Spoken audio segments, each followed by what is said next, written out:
তো এখন দেখো আরএফটি। আরএফটির ফুল মিনিং কি? Right first time.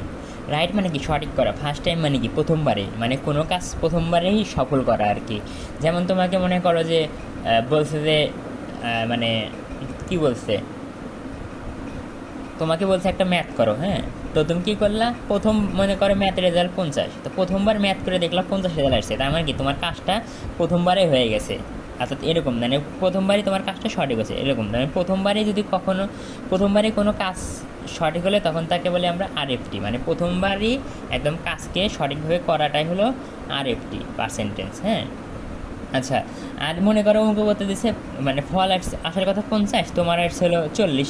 তারপর তুমি কী করলা? কি আবার চেক দিলা, চেক দিয়ে মাঝখানে দেখলা যোগের গাছ বিয়োগ দিছো, দিয়ে পরবর্তীতে ম্যাথটা ঠিক করলা। তার মানে দেখো প্রথমবার কিন্তু তোমার ঠিক হয় নাই, অ্যান্সারটা ভুল আসছিল, কিন্তু কিছুক্ষণ পর কিছু পরিবর্তন করে সঠিক নিয়ে আসছো, হ্যাঁ। তো এটা কিন্তু প্রথমবারে ঠিক হয় নাই, হ্যাঁ। তো দেখো আরএফটি মানে কি? যে কোনো কাজ প্রথমবারই ঠিক করা। তো মনে করো এরকম আরএফটি পার্সেন্টেজ ভালো।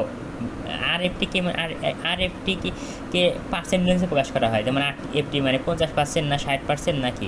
তো যদি 50% হয়, মনে করো আরএফটির মান যত বেশি হবে তাহলে বুঝতে হবে যে ওই মানে ওই ইন্ডাস্ট্রি বা ফ্যাক্টরির লোকেরা কাজ মানে কাজ ভালো করে করতে পারে আর কি, মানে ওদের ভুল কম হয়। মানে আরএফটি দ্বারা বোঝা যায় কাজের পরিমাণ, মানে কাজের দক্ষতা কেমন কর্মচারীদের। তো আরএফটি ভালো মানে কি? তারা ওই কর্মচারীগুলো তেমন ভুল করে না, কাজ সঠিকভাবে করে। মনে কর ডাইং করলা, ডাইং করার পর দেখলা একদম প্রথম চান্সেই তোমার ডাইং করা ফ্যাব্রিকের কালার এবং ওই সোয়াসের কালার মিলে গেছে, তার মানে প্রথম চান্সে মিলে গেল, তার মানে কি তোমার কোনো ভুল হলো না, তার মানে আরএফটি কি বেশি আসবে, তাই না? আর দেখো প্রথমে ডাইং করলা, ডাইং করার পর দেখলা যে না, ডাইং ভালোভাবে আসে নাই, মানে হয় নাই, অর্থাৎ সোয়াসের সাথে তোমার ফ্যাব্রিকের কালার মিলতেছে না, তখন তুমি আবার ওই যে টপিং করলা, মানে বাইরে থেকে কিছু কেমিক্যাল দিয়ে ডাই দিয়ে তুমি কালারটাকে ঠিক করলা। এ তো তার মানে প্রথমবার কিন্তু ঠিক হয় নাই। তো প্রথমবার ঠিক না হলে তোমার আরএফটি পার্সেন্টেজ কমে যায়, তার মানে আরএফটি দ্বারা বোঝায় যে তুমি একটা কাজ প্রথমবার ঠিক করতে পারছো কিনা। তো প্রথমবারে সঠিক করাটাই হচ্ছে আরএফটি। তো আরএফটি পার্সেন্টেজ ভালো মানে তোমার ওই ওই মানে ওই ইন্ডাস্ট্রির পারফরমেন্সটা ভালো আর কি, এটাই। তার মানে আরএফটি দ্বারা কী বোঝায়? যে প্রথমবারেই কোনো কাজ সঠিকভাবে করা। আচ্ছা, তো আর এটা কিন্তু সংজ্ঞা কেমন দিবা? আর indicate flawless processing of fabric at first time, মানে প্রথম মানে একেবারে মানে একবারেই ফার্স্ট মানে প্রথমবারেই মানে ফ্যাব্রিকের প্রসেসিং করা একদম ত্রুটিহীনভাবে, মানে তুমি যে ফ্যাব্রিকের প্রসেসিংটা করছো একদম যাতে কোনো ভুল না হয়। আসলে দেখো আরেকটির সাথে আসলে মূলত ফ্যাব্রিকটাই জড়িত, কারণ ডাইং করতেছি, মানে ডাইংয়ের আরেকটি ভালো কি ভালো হলো না, এগুলো আসলে মেইন। তারপরে ফ্যাব্রিক, আচ্ছা আরেকটি মূলত ফ্যাব্রিকের সাথে সম্পর্কিত। তো যাই হোক, ফ্যাব্রিকের ত্রুটিপূর্ণ প্রসেসিং বলতে কি প্রক্রিয়া, যেমন ডাইং হতে পারে এরকম।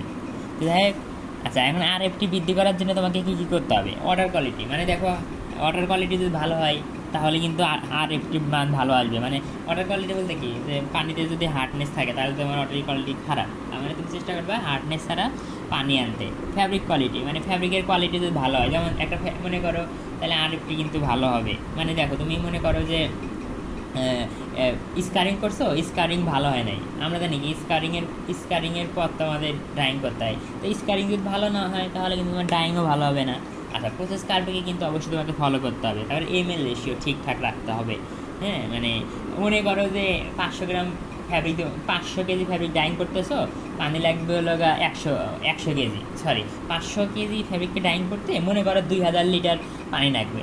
এখানে তুমি আচ্ছা, এমএল রেশিও মানে কি? যে কঠিন পদার্থের সাথে পানির পরিমাণকে ঠিক রাখা। কঠিন পদার্থ বলতে এখানে ফ্যাব্রিক, অর্থাৎ ফ্যাব্রিকের সাথে পানির পরিমাণকে ঠিক রাখা। তো মনে করো 2000 কেজি ফ্যাব্রিক ডাইং করতেছো, তোমার পানি লাগবে হলো মনে করো 500 কেজি ফ্যাব্রিক ডাইং করতেছো, তোমার পানি লাগবে হলো 4000 লিটার। তুমি ওখানে পানির নিচে হলো মাত্র 3000 লিটার, তাহলে তো তোমার মানে আর একটু ভালো আসবে না, মানে তোমার ডাইং ভালো হবে না। ড্রাই কম্বিনেশন, আচ্ছা ডাই পার্সেন্টেজ মানে সঠিক মাত্রায় তুমি ডাই ইউজ করবা, যা মানে লাগবে 5 গ্রাম, তুমি ইউজ করলা 3 গ্রাম, তাহলে কিন্তু হলো না। ডাই কম্বিনেশন মানে কি? মানে ডাই কম্বিনেশন মানে কি? আচ্ছা, ডাই কম্বিনেশন ঠিক করতে হবে, হ্যাঁ। মানে ওটা আসলে বুঝাতে পারতেছি না। তো যাই হোক, লোডিং পার্সেন্টেজ, লোডিং মানে কি? লোড মানে ওদের ফ্যাব্রিকে তোমার ডাইং মেশিনের ভিতরে ফ্যাব্রিকটা আর কি ঢুকে দেওয়া, হ্যাঁ, মানে প্রবেশ করানো, ওটা হলো লোডিং, মানে ডাইং মেশিনে ফ্যাব্রিক ঢুকানো। তো তোমার তার মানে কি লোডিং পার্সেন্টেজ ঠিক রাখতে হবে। যেমন মেশিনের ক্যাপাসিটি হলো মনে করো 500 কেজি, অর্থাৎ 500 কেজি ফ্যাব্রিককে ডাইং করতে পারবে, তুমি দিলে হলো 600 কেজি, তাহলে তো ঠিক মতো ডাইং করতে পারবে না, তাহলে তো তোমার আর একটি খারাপ আসবেই। তারপরে পিএইচ, তো পিএইচকে অবশ্যই মানে কন্ট্রোল করতে হবে, এটা আমরা জানি। গ্রেডিয়েন্ট মানে তো বোঝায় যে তাপমাত্রা নির্দিষ্ট হারে বাড়ানো অথবা কমানো, এটা ঠিক রাখবা। তুমি এখন মানে 5 ডিগ্রি করে বাড়াইতেছো তাপমাত্রা, আবার কিছুক্ষণ পর 1 ডিগ্রি করে বাড়াইতেছো, তাহলে হবে না। সঠিক মতে তোমার এই যে তাপমাত্রা বাড়াতে বা কমাতে হবে, এটা হলো তোমার গ্রেডিয়েন্ট। এই তো আশা করি পারবা। ড্রাই কম্বিনেশন মানে এটা আসলে মানে নিজে বুঝতেছি কিন্তু আমি বলতে পারছি না।